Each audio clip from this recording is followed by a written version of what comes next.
So welcome back to my channel Surya tube. So ఈరోజు అయితే నేను ఇక్కడ చూపిస్తున్నా కదా, ఇక్కడ కందులు వేసారు అనమాట.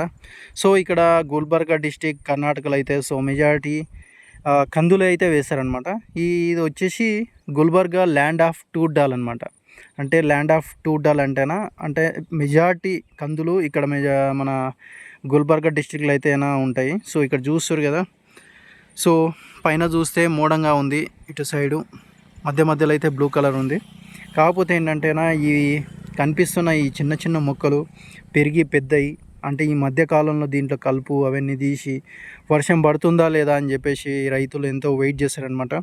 సో ఇవి చూస్తారు కదా, ఈ మొక్కలు ఎంత చిన్నగా ఉన్నాయో, అసలుకి చాలా చిన్నవి అనమాట.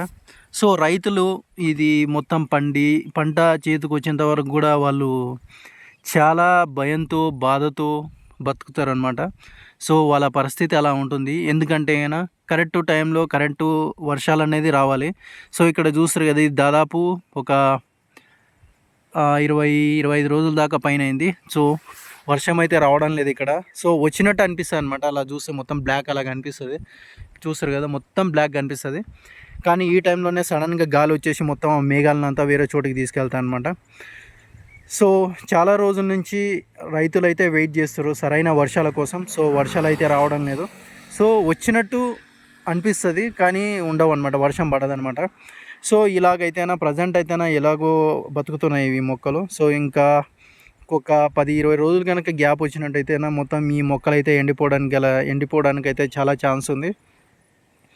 ఎందుకంటేనా దీని మీద రైతులు అనే వాళ్ళు అయితే దీని మీదనే ఆధారపడి ఉంటారు అనమాట. వాళ్ళకు వచ్చే ఇన్కమ్ అంతా దీని మీదనే ఉంటుంది. వాళ్ళ సంసారాన్ని నడుపుకోవడం కానీ, వాళ్ళు ఎక్కడి నుంచైనా కానీ పెళ్ళిళ్ళు కానీ, చదువులు కానీ, తర్వాత వచ్చేసి వాళ్ళ బరువు బాధ్యతలు అన్నీ కూడా పంట మీదనే ఉంటాయి.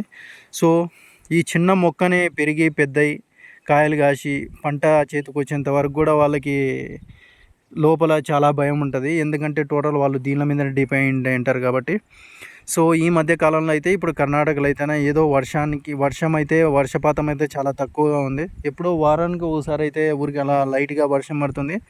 సో అలా పడినా కానీ కొంచెం మేనేజ్ చేయొచ్చు. కాకపోతే ఏంటంటే మరీ వర్షం పడకపోతే ఈ మొక్కలు అయితే ఎండిపోవడానికి అయితే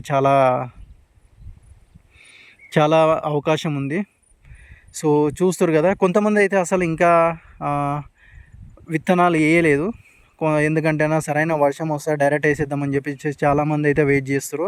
కానీ కొందరైతే ముందే దున్నేసి వర్షం పడుతుంది అని చెప్పేసి ఈ విధంగా నాటేసారు అనమాట. చూస్తారు కదా, మొత్తం ఇలా లైన్గా. సో వీళ్ళ ఆశలు పండి మంచిగా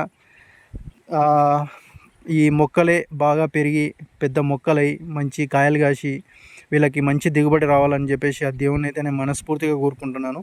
so thank you so much అండి, మీరు ఈ వీడియో వాచ్ చేసినందుకు. సో మీలో ఎవరైనా రైతులు ఉంటేనా మీ బాధ ఏంటంటేనా కామెంట్స్లో తెలియజేయండి. So thank you so much. మీరు కూడా ఒక రైతు అయి ఉండింటే, రైతులు సపోర్ట్ చేయాలనుకుంటే ఒక లైక్ ఇవ్వండి. Thank you so much.